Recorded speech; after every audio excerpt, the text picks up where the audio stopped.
May nagtanong, paano po ang vitamin C? May masama bang epekto kung aaraw-arawin?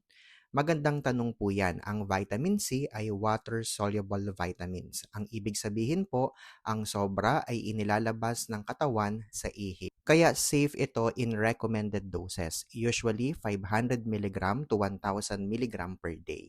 Pero kapag sobra-sobra, lalo na kung umabot sa 2,000 milligram or more daily, may risk ng panandaliang pagtatae at stomach cramps, posibleng kidney stone sa mga taong prone sa bato. Kaya kahit over-the-counter lang, hindi ibig sabihin na pwede basta-basta. Sapat lang, hindi kailangang sobra. Kung Kung gusto gusto mong mong araw-arawin, make sure nasa tamang dose at walang underlying kidney problems. Ako si Renz Marion, isang licensed pharmacist at nurse. Para sa more gamot tips, follow for more.